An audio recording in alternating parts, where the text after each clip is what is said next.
Welcome to the 40 Plus Life. I'm joined today by Francesca Moore, who is a highly experienced BANT-registered nutritional therapist with a wealth of experience in supporting women through midlife and beyond.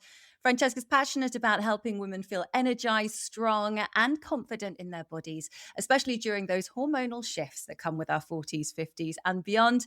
From gut health to menopause nutrition and bone strength, she takes a practical, science-based approach that cuts through the noise and focuses on what really works in real life. Francesca, welcome to the podcast. Wow, that was an amazing intro. I've Thank set you you for up having now. me. Yeah. Well, yeah, thank you. Lovely to have Delighted to you be here. on. Well, I think nutrition is such an important subject at this time of life. And I think, we were all bumbling along in our 20s and 30s, just grabbing whatever was on the go. And then suddenly we realize how important it is. So I think there's going to be a lot of women listening and potentially men really wanting to hear a little bit about how we can get the best for our bodies. Absolutely. You're absolutely right. We can get away with murder in our 20s and 30s, and then all of a sudden it just catches up with us. The wheels come off. Oh God, yeah, as we enter the 40s, everything starts slowing down, spreading out. It really does. So you're a nutritional therapist. Tell me a little bit about how that came about. What made you so passionate about nutrition? So even from a really young age, like my nan was mega into healthy eating. She used to read books by Leslie Kenton, which probably nobody knows who that is anymore, but super healthy way of eating. So she used to eat Brazil nuts and sardines until they were going out of fashion. Mm. And we just really ignored it at that time. But my mum, obviously, it rubbed off on my mum. My mum used to send me to school with the usual, maybe yogurt and sandwich, but I would have nuts and seeds and carob nibs instead of a chocolate bar and a packet of crisps. I mean, I still went to the tuck shop and bought a packet of crisps and a Mars bar, but there was little bits being filtered in at an Yeah. early age. Anyway, I went off to uni, drank my weight in booze, obviously, as we all did. And just trundled along really. And then in my early 30s, late 20s, early 30s, I started to experience gut issues. I had IBS, I Okay. had endometriosis, and went to my GP. They really couldn't do much about it at that point and were quite dismissive. And I thought, one, they didn't give me any answers. And I was like, well, I kind of want to know what's going on in my body. Why am I getting these symptoms? Yeah. What's going on? I think they offered me the pill and I thought, well, I don't want to go on the pill. I'd actually come off the pill. I'd already been on the pill for 10 years and had children. And no, did not want to go back on the Yeah. pill. And then, so I investigated nutrition and I went to a talk at the Institute for Optimum Nutrition and it just blew my mind. And it was like, oh my God, why are we not teaching this in school? Why Yeah. are we not taught about how our body actually works, how food impacts systems of the body? So anyway, that blew my mind and I signed up for the course and I took 6 years actually to qualify as a nutrition therapist, and which was a good thing because in that time, the course I was studying, which was a foundation science degree and diploma, started to teach functional medicine, the functional medicine model, which is what most nutritionists today will follow. Right. What that means is that we're basically trying to identify and address the root cause of chronic disease or a symptom or, something that doesn't quite feel right in the Yeah. body. The whole premise is to dig deep and find out what has triggered that, what's the root cause of the problem. How then can we go about addressing that root cause so the body can restore balance and be healthy for the long term? So it's not a plaster approach. It Yeah. takes time. It's a bit of a journey in a lot of cases. It's not always a quick fix, but it really is getting to the problem and dealing with that. It's interesting that you said sticking plaster. I was going to say the same thing because I think I don't, maybe this is unfair to say, but I think maybe my parents' generation, they tend to use a lot of sticking plasters and it's like, oh, let's just, I'll just take this pill and treat that symptom, but you're not treating the cause potentially. Right. Yeah, exactly. Yeah, and we don't get taught that at school, neither did they. We get taught about the basic food groups and you need some vitamins and we all know about 5 a day, but do we actually really understand about what we need in that 5 a day and what the different colors are going to represent, what the different vegetables are going to do for our gut? So I'm hoping you're going Nothing. to enlighten And us on this. all of those guidelines are about adequacy. they're not about optimal nourishment. Yeah. They're to prevent you being really ill, I suppose. Some might argue they might make you a little bit ill, but the guidelines that we were all brought up on, they're not there to encourage optimal health Yeah. by any means. And the science has moved on so much that the stuff that they still teach in schools is probably outdated, which is why when you study nutritional therapy and you're aware of the latest science and, cutting edge research, it is fascinating. And when you start to understand how food impacts the body, or it might be stress or movement, whatever that is, it's like, wow, you then feel really empowered. Yeah. And you then can make a choice, an informed choice about what you're putting into your body. And actually, very quickly, I mean, you can make small changes and very quickly, you can start to reap the rewards of that. Sometimes it really doesn't take long to manipulate and modulate things that are going on in the body just through simple changes to diet. So that is really profound, and it's really exciting. And it makes food people's superpower because they have the control over that. Well, we are going to do a deep dive into all of this, perimenopause and our age group, of those changes that we can make at this time in our life. But I want to go back to, I know you're in your 50s. Tell me, how was life going in your 40s, and how did you bring nutrition into that age category, or did you?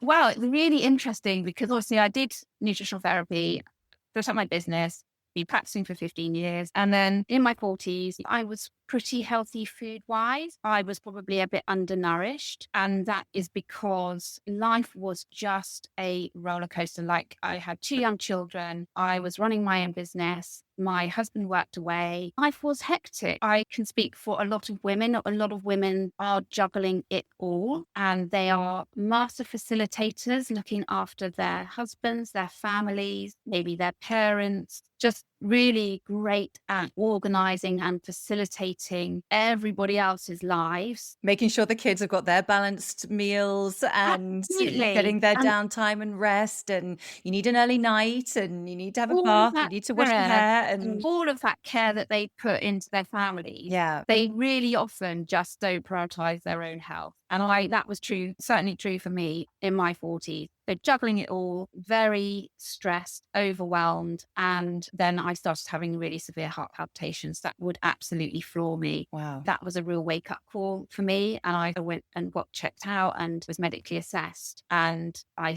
paid to see a top cardiologist because I thought, oh my God, am I having a heart attack? Yeah. It was really scary. And he said, oh, have you tried yoga? And I thought, oh my God, are you kidding? Yes, I actually do yoga. Very often, but it's like, it's like a stress response. It was my Yeah. 40th way of saying, okay, if you're not going to slow down and look after yourself, Yeah. I am going to make you stop. So it would absolutely floor me. And I would be, after an episode of heart palpitations, I would be absolutely floored and really exhausted Yeah. for the rest of that day. But, it used to happen, and I would wait for it to pass, and I'd be lying on the floor in the kitchen, like the kids Wow. with me around. I'd be like, okay, breathe, it's going to go in a minute, it's going to go in a minute. And then it would The just kids stop. are like, where's my iPad, Mum? And you're on the floor in a ball crying. And then it would pass, and then I would just get up and go, first of all, make the dinner. It's like, God. because you quite often you don't have a choice, do you? You have to. I think that's the state of women's lives now, is they just keep going. Yeah. But as a result of that, and as a result of not maybe nourishing their bodies and fueling their bodies in the right way, or winding down or de-stressing in the right way, they then start to experience symptoms in their 40s associated with perimenopause and menopause, because there's massive hormonal shifts going on. Yeah. But that lack of relaxation or de-stressing and lack of nourishment will then contribute to the worsening of their symptoms, or the loudness of the symptoms that they experience in that time. So obviously there's that crossover with palpitations, with perimenopause, but yours was stress related, wasn't it? But obviously you must have been meeting it. But it was likely also due to hormonal shifts as well. So I think there's never one thing going on. It's usually, you can take the analogy of a bathtub, and our bodies are a bit like that. You've got the water running, and it's all fine, and you're able to cope. And then it gets to the brim, and then only takes one drop of something extra, and everything starts overflowing. Yeah. And I think sometimes it's a little bit like that. So I'm sure there was some hormonal aspect of it, but the undercurrent was the overwhelm and the stress. Oh, And gosh. maybe skipping meals because I was so busy. Do you know what I mean? Yeah. And I know what I should be eating and how I should be eating, but things don't always go to plan. And certainly Yeah. in my 40s, that was the case. So later on in my 40s, I hit a wall. I lost all joy in life. I lost all motivation in my job, Wow. in my work, in my family. I didn't want to go out or socialize. And when that happened, I thought, whoa, something's really wrong Yeah. now. So just flat, Did anyone numbed out. else around you say what something's up here? No, because I hid it Okay. completely. So when I was out, I would be happy Fran, hey. But behind the scenes, I would be exhausted and numbed out completely. Wow. So I actually went on HRT for a little while. I went on HRT, I was about 49, and it did make all the difference. Yeah. It was life-changing. But then there were some complications and I had some bleeding. And because of my age, I wasn't post-menopause. I was still perimenopausal. Right. So anyway, I was investigated. Everything was absolutely fine. But I thought, do you know what? I don't want to be on HRT anymore. I came off it. And at that point, so now I'm 51. I'm not 51 now, but at this point I was 51. Yeah. I really started to look after myself. My kids were a bit older and I prioritized myself. And so I can honestly say now that I have not felt better, probably since my late 30s. Oh gosh, that's what I want to hear, because I feel like I'm in that zone that you've been talking about, that 40s just overwhelm juggle of, and it's that sandwich generation where, maybe there's issues with your parents that they might need support and your kids need support. My hormones are all over the place and life is just insane. The amount of things that are in the diary, and thinking about, have I eaten a balanced diet today is literally the last thing on my list. Absolutely. Have I even had a Absolutely. piece of fruit? No, I've just had a bagel and that's it. Yeah. And it really is not a priority for Yeah. a lot of women, but it has to be. And like you prioritize what you're feeding your children, Yeah. you need to prioritize what you're feeding yourself, because the earlier you start to do that, the better menopause experience you'll get. Right. Let's get into it then in terms of nutrition. So where should we start? Because I know that we need to cover gut and menopause support and bones and supplements. And do we even God. need supplements? I mean, gosh, Fran, it does feel like that's overwhelming in the first place. So can you simplify it for us? Yeah, there is a lot, but I think it can be simplified massively. I think maybe the first thing to understand is what the hell's going on in the body, because this is another thing we're not really taught about at school. Yeah. But really briefly, as we transition through perimenopause, the relationship between estrogen and progesterone changes. So they work in a cyclical fashion throughout the month. That's why we have our monthly cycle. But when we hit perimenopause, the little merry dance between those hormones and testosterone to a degree, but let's not worry about that right now. But it starts to stop listening to the music and they start doing their own thing. Okay. As a result of that, that's when women start to experience symptoms, and it can be really mild. It might be headaches, it might be fatigue, it might be getting a bit of fat around the tummy, joint pain, insomnia. Those symptoms might be there sometimes, they might then go away. Yeah. And this is usually what women are dealing with. And because they're not persistent all of the time, they tend to put up with them and they tend to think, oh, I'm feeling like this. And then the next day they'll wake up and think, oh, no, I'm fine. Yeah. So it's kind of a bit of a weird time. And as a result of that, we then don't really, because it's not shouting, we don't give it that focus. Or don't join the dots. I mean, my symptoms actually, when I look back now, I know started in late 30s. And I had, my cycle had gone out of whack. And I was either having them every 2 weeks or I was having them every couple of months, which felt really early, in relation to what my friends were going through. And then out of the blue, I had an appendicitis and I was in hospital with that. And thrilled about getting a few days just to rest and relax. And after, I know, right? Pleased with the hospital trip. I remember when the kids were really young, dreaming that somebody would abduct me Yeah, from the oh my side. God. Maybe if I just slip down the stairs. I mean, it's Break all your leg, awful, the things that break actually your leg, go through yeah. your head. I shouldn't laugh, but I'm sure we're not alone in thinking this. No. But weirdly, after the appendicitis, my cycle went back to normal. And I was thinking, I mean, those body parts aren't connected in any way, but maybe something's happened and it's kickstarted everything back again and it all went away. And I was like, okay, we're back on track. But like you say, I didn't then connect that to anything else. I didn't even really think about perimenopause. I don't think I was educated yet in it. I don't think enough people were talking about it yet. No. So it wasn't until maybe 4 years later that then it was a layer of other things that were like, okay, I'm falling asleep at 5 o'clock. I'm trying to remember everything now. Gosh. And that's the other thing. You forget everything, don't you? And my hair was suddenly falling out.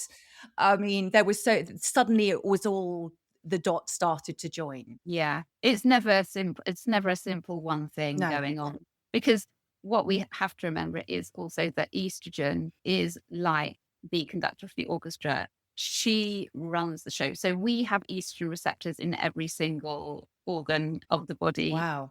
So that's why when she starts like misbehaving a little bit, you feel it in lots of different places. But I think what's key is understanding how we can actually support hormonal health. How can we support balanced hormones? Mm. How can we support hormonal clearance via the liver and the gut? And when you start to understand, once our hormones have been used in the body, that they then get cleared via the liver and then escorted out of the body via the bowel, if those systems of the body are under pressure or you're constipated, Mm.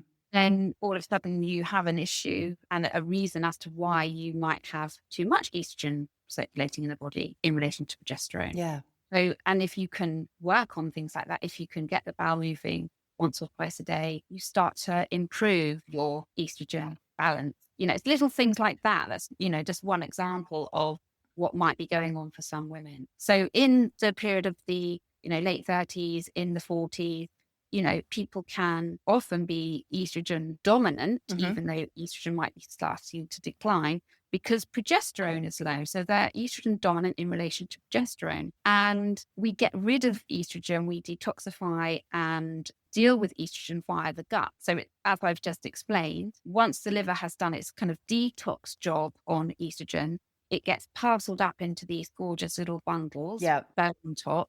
And then the liver escorts that estrogen parcel back to the gut, where it's escorted out of the body via the poo. Okay. If it hits the gut and the gut is out of balance, so if the microbiome is out of balance, there are microbes in the gut that can cause these parcels of estrogen to become unpacked and then allow that estrogen to be recirculated in the body. Okay. So we don't want that happening. So that's why when people come to me and I see women in clinic and they're interested in how they can support a healthy menopause, there are key pillars that we look at. Gut health is number one, because we need to make sure that the state of the gut is encouraging healthy hormone balance and allowing for good clearance of hormones out of the body. So how do we get our gut to its sort of optimum healthiness? So gut health, it's one of You're my passionate. passionate areas. Right, about gut health. Gut health. I mean, there's so much research around gut health now. It's all in the media. Everyone, if you haven't heard of the microbiome, you must have been living under a rock. But to explain very briefly, the microbiome is the trillions of bacteria, fungi, and yeast that reside in the gastrointestinal tract. Yeah. And they form this beautiful ecosystem that really is there to look after our health.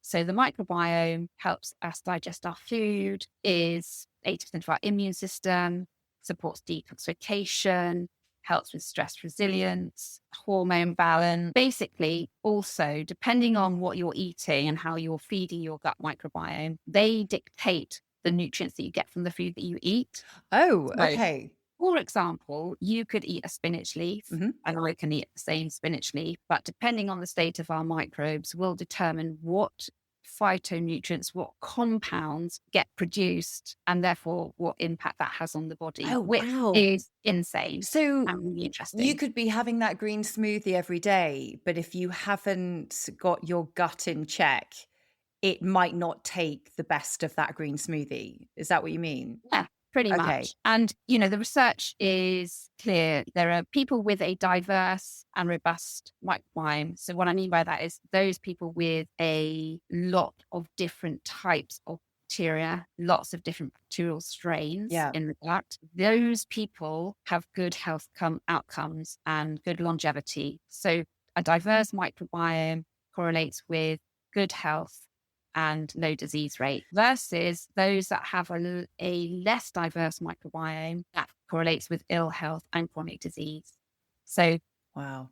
that's really important for people to understand that. Yeah. And it's important that people understand that the job of the microbiome, their job is to keep us healthy. They are running the show. They have got their fingers in all the pies. So we need to make sure that we're nurturing and loving our microbes. So And how do we nurture it then? Because I know obviously we can take supplements for it, or we can get it from food and fermented foods as well. correct. Yeah. So what's your preference? Do you have one? So absolutely. There are things that can disrupt it first. So things like processed foods, artificial sweeteners, alcohol, stress, All the things that I expect we're all going, oh great, my gut's wrecked.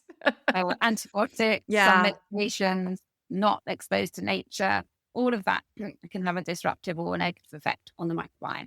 And things that feed and nurture a robust and diverse microbiome are plants, so fiber, and a diverse and abundance of plants. So think colors of the rainbow. All of the different colors of the fruits and vegetables have different phytochemicals and phytonutrient compounds in them. Who are the big hitters? Who are the best ones for that? It's diversity is Okay. the chair. So the more diverse the diet that you eat is, the more diverse your microbiome is going to be. Got it. And the more diverse your microbiome is, the healthier you're going to be, basically. And then we've got the choice of, say, kefir and kimchi and things like that. Yes. Are they good to mix in, or? So you've got your prebiotic, you've got plants, fruit, veg, nuts, seeds, pulses and beans, really gorgeous. All of those lovely foods that are feeding the microbes. You've then got your fermented foods, which are also high in fiber. So they're also feeding the microbiome, but they're also live in themselves. So they act like a little bit like a probiotic, but they are better because they have way more strains than a probiotic that you buy in the form of a pill or in a bottle. So they are a fantastic way to support the microbiome. If you can tolerate some fermented foods daily, that would be brilliant. Okay. I just bought some kimchi and I tried to have just like a spoonful of it. I was like, I'm not sure I can. Well, you don't have to eat it neat on its own. Yeah. I would put with something. So like a salad, or really good with eggs in the morning. Okay. So I would slip it in early so you've ticked it off, and it doesn't need to be loads, just a forkful. Okay. Fine. So you only need to have a spoonful of something like Yes. kimchi. You don't have to eat a lot of it. No, absolutely Okay. not. And then there are supplements, obviously, like probiotics. I wouldn't opt for a probiotic drink like Aptamil or anything like that. Okay. There's a lot of sugar in those products. Probiotics are quite targeted in that they are used, like in clinic, we will use probiotics very therapeutically, depending on what condition we're dealing with. Yeah. There are certain microbes that are really good for certain conditions. So if somebody's looking to just support the gut generally, you probably want a quite broad spectrum probiotic. But there's nothing that's going to replace the fiber that they need to thrive. So it's all about getting in lots of plants, lots of different colors and that sort of thing. I think it's also worth noting that, this is something that you also do for clients, don't you? You can give us a menu, because I've done one of your nutrition weeks. I was going to call it a course, but what do we call it? I call them cleanses. A cleanse, yeah. Because the reason I started the cleanses is because I obviously was seeing people in clinic, and I would say, oh, eat more protein, eat more fiber. And they say, oh, you're going to eat then. Just standing in the supermarket, overwhelmed by a wall of protein going, but how much? What do I choose? So your step-by-step menus are really amazing to follow. Thank you. Yeah. So I was just trying to make it easy for people. And a lot of the time, like we said, we're busy. And so we lack space, the time and space to actually think about putting a menu together, or even at the end of each day, most women are like, what's for dinner? Yeah. And something exciting and something different. I mean, I still give my daughter asks for it as well. Your halloumi watermelon salad covered in Oh, the mixed nuts and seeds. And lovely. I was like, oh my gosh, actually, I do like salads. I do like Yeah, this. This is something that I would look forward to eating as well. So, yeah. your recipes are amazing. So I'll Thank make sure I you. put your links to your cleanses and I your do try and website. make them, as tasty and delicious as possible. That's the key, isn't it? You've got to enjoy it. Food is absolute joy in my mind.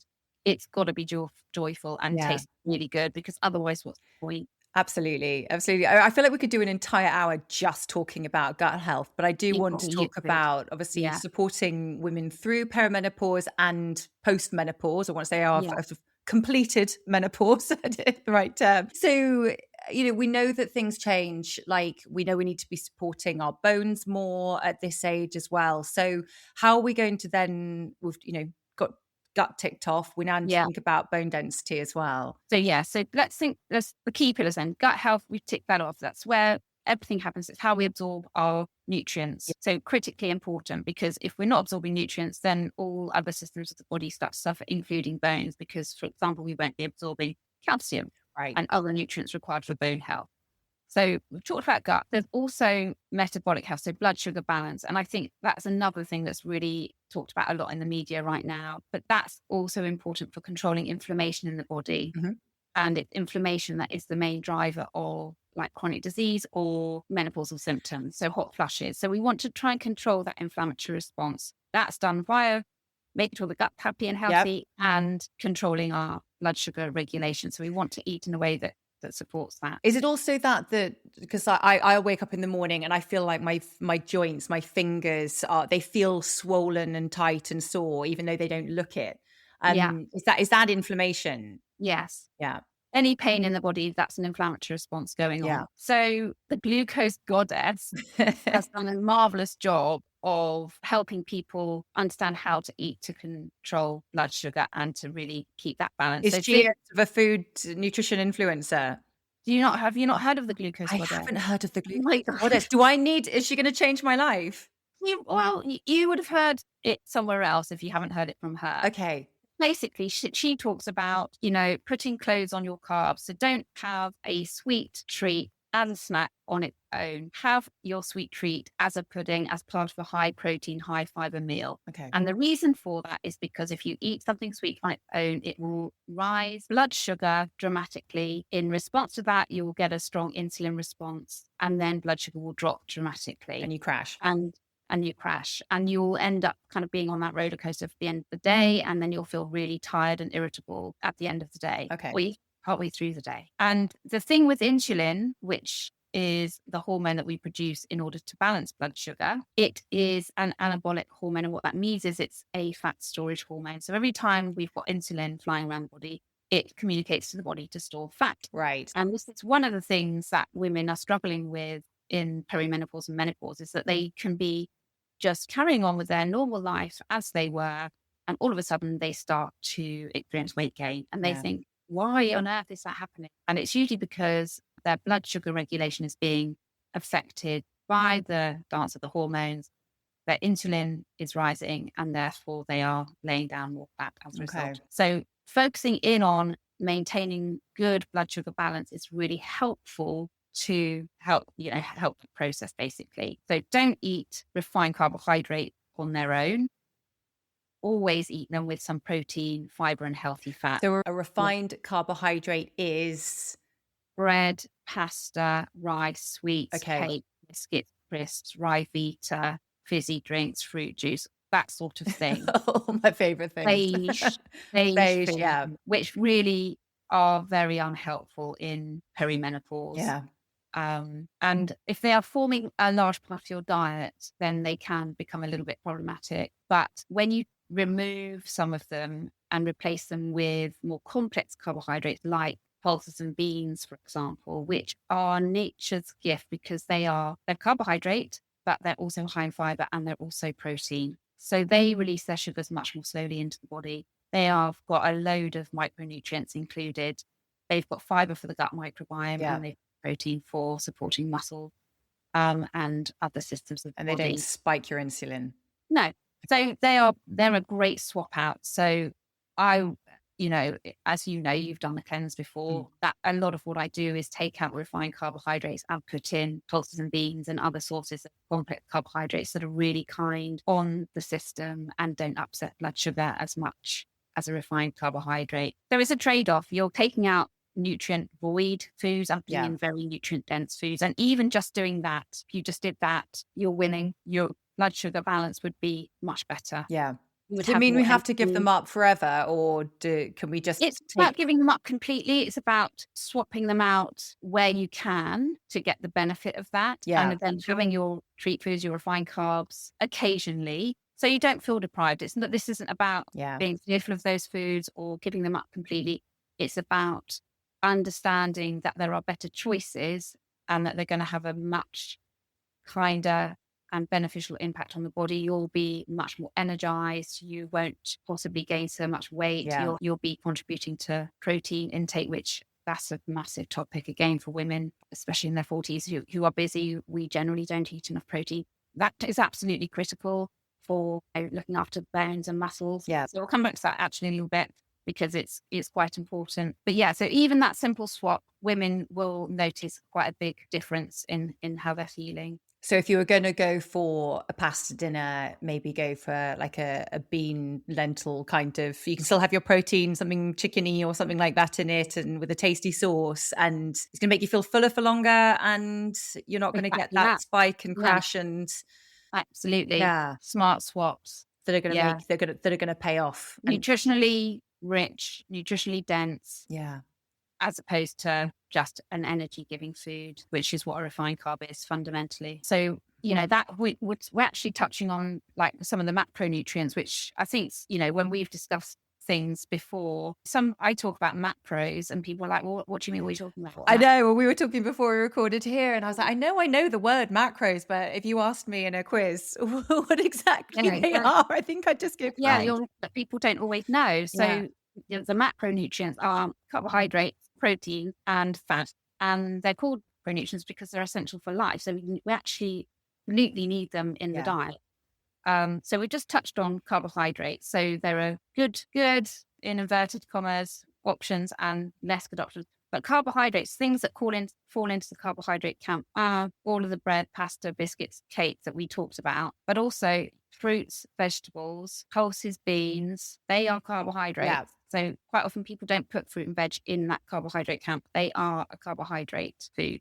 So you can see straight away that you've got two distinct choices in that camp: refined carbs, which release their sugars really quick and spike blood sugar, or whole food carbs, which are wrapped in fiber and loads of lovely micronutrients that release their sugars way more slowly. So you have a choice. It's like, and it's not all of one, all of nothing. Yeah. Sensible choices there, more towards the whole foods one, and you'll feel better. So going back to pasta, just because I love my pasta, you could do the sort of the swap from the white pasta to a whole grain. It's a whole grain pasta, the brown pasta, basically, isn't it? Yes, or brown bread. Absolutely. That's you could go for a brown rice pasta, or you could go for lentil pasta or a quinoa pasta. Yeah, and it's really, you've got 3 meals a day to look at. A lot of people will have cereal and toast for breakfast, refined carbs. Yeah. Sandwich for lunch, refined carbs. Pasta for dinner, refined carbs.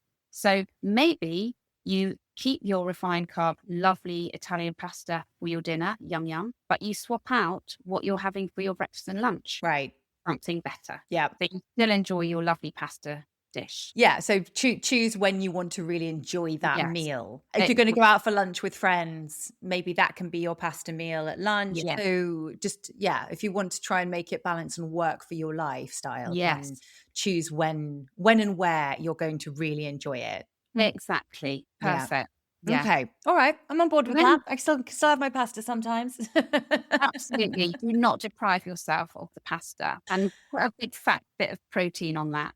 Okay. So talking of protein, so again, not everyone eats meat. So where are we going to be getting all this protein, and why is it so, we keep hearing how important protein is for this 40 plus age category? I know the big words now are protein and fiber, aren't they? Yeah. So protein is, people associate protein with muscle, and rightly so, but there's a lot more to it than that. But let's just talk about muscle for a minute, because muscle really is a key indicator of longevity, and it's a really helpful thing to focus on as we transition through the menopause. So muscle, it keeps us strong, mobile, flexible. It holds our skeleton up. It also acts as a metabolic sink. And what I mean by that is that if we eat some carbs and move our muscles, we don't need insulin around. The muscle will just open its doors and suck in the glucose, the sugar, Okay. and use it for energy. So it's a brilliant way to help balance blood sugar without spiking insulin. Another little tip that the glucose goddess will Okay. So basically muscle's really key. And in order to grow muscle or maintain muscle mass, we need to ensure we're eating sufficient protein and carbohydrate. But protein is really critical because we need the amino acids to build the muscle. Okay.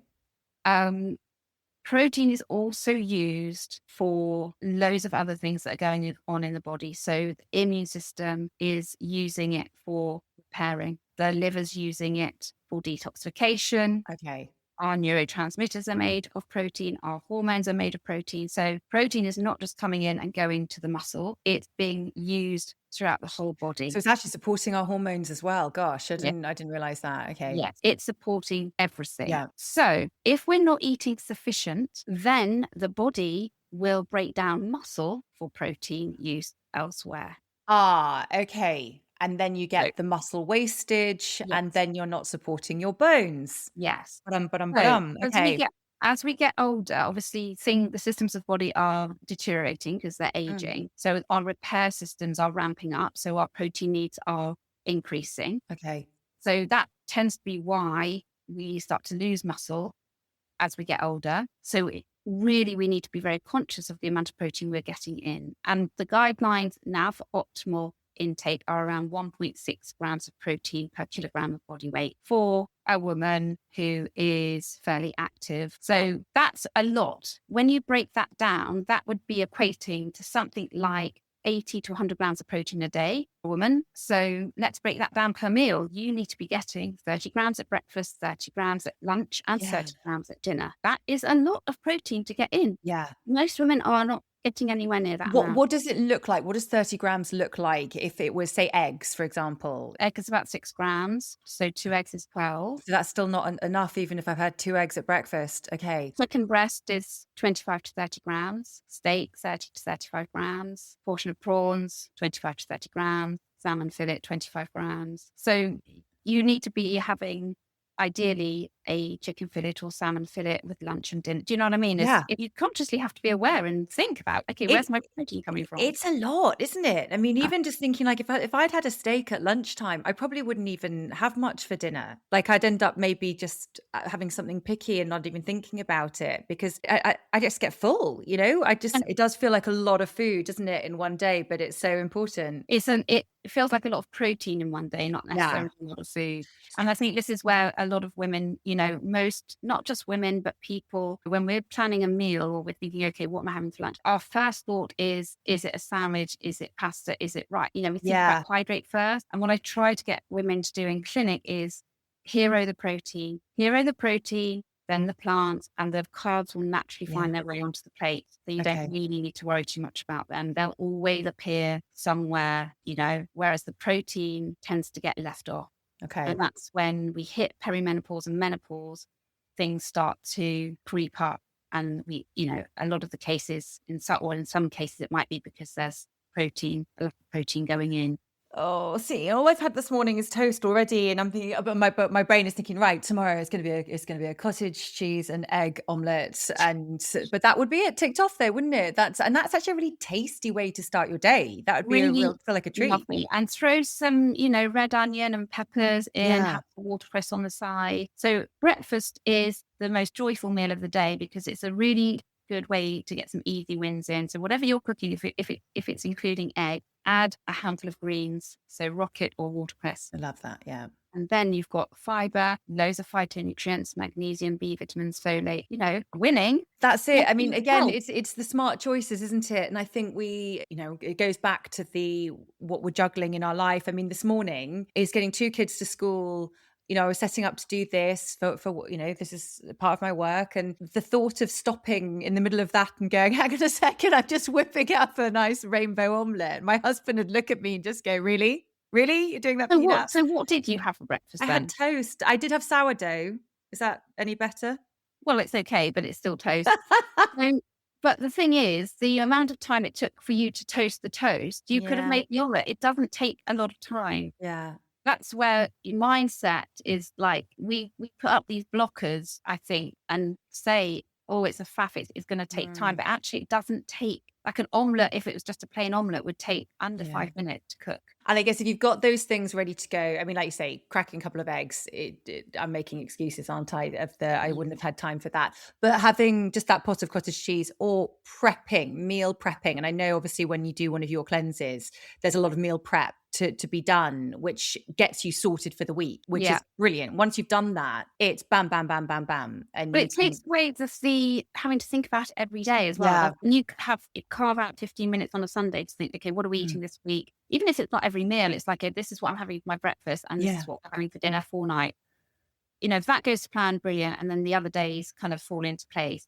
The other trick I love is when you're making dinner is make enough for lunch the next day. So you're not reliant on a sandwich or something on toast. Yeah. I was just thinking that if you're roasting a chicken on Sunday, roast 2 chickens and have the other chicken in the fridge ready to go. Absolutely. And then you can just take off that chicken breast, whack that in a Tupperware with your salad and take that to work. It's just planning ahead.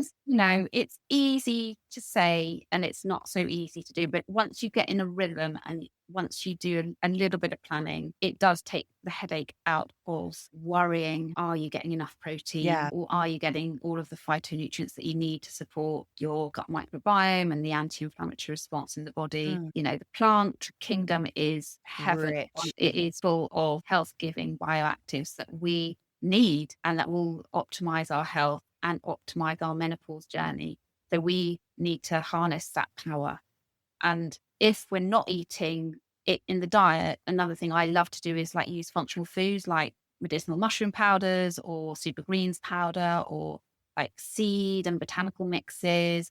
These are things that you can just throw in a yogurt or, or make a smoothie and just really, quick hacks that are really good for you. If you haven't got much time, then get some stuff in like that you can use to supercharge your health. Just get back to medicinal mushrooms because we are hearing a lot more about mushrooms. I see a lot more adverts, pushed at me on socials, but I'm never really sure, do I really need it? Is this another gimmick? No, I don't think it is a gimmick at all. There's a lot of research into the power of medicinal mushrooms. And there are companies like Terra, I love, who work with oncology teams and doing lots of work in the field of randomized controlled trials, showing how medicinal mushrooms, how powerful they are in terms of supporting the body, firstly through modulating the microbiome, and then secondly, modulating immune function and other pathways in the body. So you have things like reishi that are good for anxiety or sleep, and then turkey tail for immune function, lion's mane for focus and energy. They've all got different properties and medicinal qualities, and I love them. I think they're fantastic and they're well researched. So that's a functional food that I would use. I wouldn't go for a gummy. I would go for a powder or something that. Gosh, I know we could talk about food forever, but we know that we've got to balance. It's not just about food, it's about our movement. You touched on stress earlier as well from your experience and how we need to find that time to relax. How do you personally move and relax, Fran? I wish that when I was younger, somebody had sat me down and said, if you want to live a long, healthy life and you want to have a lovely, easy menopause transition, these are the things that you need to do. Nourish your body, move your body, and relax. Sounds simple, but we don't all find the time. We don't. And the thing is, like, when you start to adopt some of these pillars of health, I guess you could call them, the transformation in how you feel is unbelievable Mm. and quite quick. And I've started following this woman on Instagram. She's 80, right? She started working out in her 70s. She's transformed her body and her energy Oh, and I her love stories like that. cognitive function, her memory. I mean, she's like a And it's not little, too late, and she's done it's that in later never life. too late. She's Yeah. amazing. And I look at her and I think, wow, you are such an inspiration. So talking about movement, that is another key aspect. And again, women, we're so busy. You've got every great intention to get to the gym or the Pilates session, and then you get a call from school or something else will crop up, and it's like, okay, well, I went to that then. Yeah. And it's But always your thing usually, or that gets put on the back burner. absolutely, Yeah. absolutely. But again, it's about prioritizing that and Mm. making the time, even if it means getting up half an hour earlier, doing it at home. There's so much online now that is brilliant. So I've really got into exercise. It doesn't come naturally to me. I am very resistant and have been, but I really appreciate the importance. I would say I'm quite good at the food. My muscle mass is poor because I have not exercised my whole life. So I'm really working on that. And it's not easy, it's Are you hard. doing muscle like weight training? And yeah. And then from the stress perspective, it comes down to saying no and just carving time out for yourself. I love to go to bed and read instead of watching TV. But really crossing out time in the diary Yeah. where I might have half an hour or an hour where it's just for me. And actually that is kind of my whole ethos in terms of what I'm doing for my work now. So obviously I've got my clinic work where I see people one-on-one. I've got the cleanses where I'm trying to help people eat in a good way Yeah. to nourish their body. But I've just started doing retreat days and retreats abroad because when women allow themselves that time to really take time out and reconnect with themselves, it's so reinvigorating Yeah. and energizing. It's almost all you need is a little bit of time, a day out or whatever it is, and it completely can recharge the batteries, put things in perspective, calm the nervous system. If we're always in that fight or flight or rushing around, busy, we're not digesting our food properly. Yeah. Straight off, our stomach acid production is not a priority. So yeah, it's really important to take time to de-stress and to move the body. Do you do meditate or anything like that? It's really interesting because when I was going through having these heart palpitations, I actually had suffered with quite a lot of anxiety at that time. And the one thing that got me out of that was meditation. So I studied transcendental meditation. You can go on a little course and do Yeah. them, and then you get given a mantra, and then you do it twice a day. I rigidly did it twice a day. It was transformational for me. But when everything goes back to being normal and you feel good again. Yeah. And then you So forget about it. it is something I think I'd like to do that again, but I haven't. I'm not right now doing that. But that's interesting that it was life-changing for you then. It really was. Really, really Yeah. helped it's your toolbox, isn't it? I think we hear that term Yeah. quite a lot. It's finding the right toolbox for you and finding the things that actually work for you and you feel comfortable about doing. I think some people, I can imagine maybe my mum saying, "Oh, it's all a bit woo-woo, isn't it?" And actually I think sometimes we have these blocks on things and go, "Oh, that's not for me. Oh no, I'm not going to sit there meditating." You've got this image in your head of sitting there with the hands out and the Buddha in front of you. But actually, it doesn't even have to be that. You can be just sitting in your armchair somewhere, can't you? I used to do it on the school run. I used to go a bit early and do it sat in the car yeah, before the kids came out, it was a good way to force myself to do it because I was just sat in the car. yeah. But it makes me laugh because breath work is another thing that I have been doing and I really love. And I mentioned that to my husband. He went, "Don't we all breathe?" What do you think? You're special. Yeah, That's so funny. Oh I get it. gosh. But anyway, I think yeah, my- there are lots of tools. There's lots of things that we can do to get the nervous Yeah. system on track and relax. Because breath work isn't just about your regular breathe or just everyday breathing, is it? No, it's not. No. Resetting how you breathe, and I need to give that a try actually, and go to some breath work sessions. I think that would be a really nice way to carve out some time for myself in It's the a really day. good way to release stuff. And also you get points of real clarity. It's a bit like meditation. You get moments of absolute clarity and you think, oh my God, like light bulb moments. Yeah. Brilliant. Well, we shall round things up with a little game of this or that. So, Fran, get ready. I've tried these this and that as a quick fire round before, and half the Okay. time they end up being really long. So we're going to try and do it We'll try and be quickly. quick. I think I could probably guess some of the answers for some of these there as well. Okay. Okay, sweet or savoury? Oh, Oh, see, I thought I'd know the answer to this. you know what? I hate these questions. And my kids ask me things. If you had to choose, and I'm like, yeah, but I don't have to choose. So I'm not going to choose. I love savoury. I love sweet. I do have a sweet tooth as well. Okay. So if I had to choose, savoury. Coffee or matcha? Matcha. 3 meals a day or little and often? 3 meals a day. Dark chocolate or fruit for dessert? Oh, Challenge the nutritionist. dark chocolate. Carbs with dinner or carbs earlier? Well, I'd go with, if you're talking naughty carbs, Okay. earlier. Probiotics or fermented foods? Fermented food. Kale or spinach? Both. No, you can't.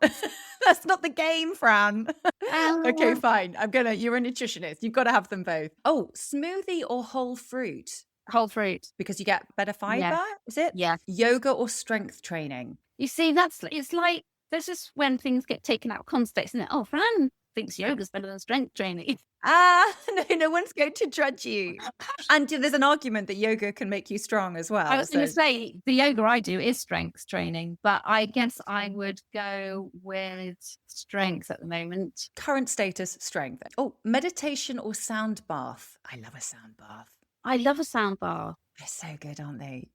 It's just, I'll go for sound bath. I just go for a little snooze. It's just a little snoozy cat nap. You can do that. And the healing frequencies of the sound are just working their magic. You don't have to do Exactly. That's a great way just to switch off and relax. Actually. Yeah. It's one of my favorite things. Yeah. So if you're going on a walk, podcasts or music? Silence. Nice. Nature. I like that alternative. I'll let you have that. Wine or mocktail? Definitely not mocktail. Too much sugar.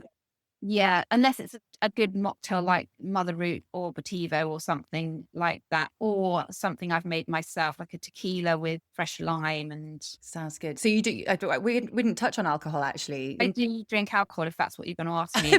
Pretty much, basically. Are we still allowed? I don't drink loads, and I will choose my, when I want to. Do you know what I mean? I don't drink every week, but I will enjoy a drink out if I'm going out. Is there a more, I guess, I don't know clean? how to put it. A cleaner alcohol. What's the best? Is tequila? Is that a good option? A good tequila's pretty clean. Good vodka with, I wouldn't have tonic because it's got quinines in, which aren't great. Well, my current favorite is a margarita, like a proper fresh lime tequila. Love a margarita. So, Fran, each episode I like to round things off with a recommendation from my guest for our listener. So is there something in your life that you're loving right now? It could be a great TV show or a new hobby.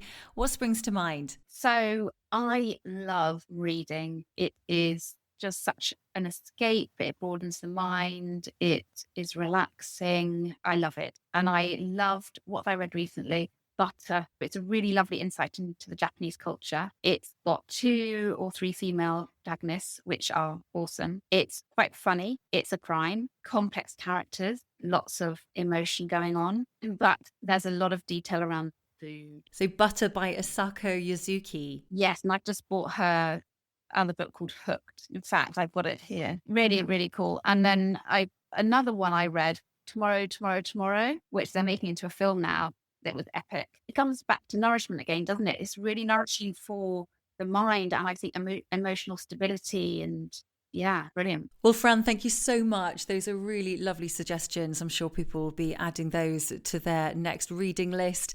And thank you so much for all the incredible information today. It was so educational, and I'm going to be heading straight to the supermarket to fill up on rainbow food and protein.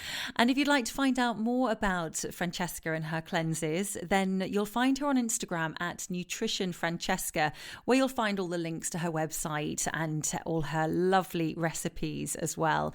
Fran, thank you so much for joining me today on the 40 Plus Life. Thank you very much for having me. And thank you for listening. If you enjoyed the 40 Plus Life, then please do like, subscribe, and leave me a review because it really helps my podcast get out there. And I'll be back next week with another episode.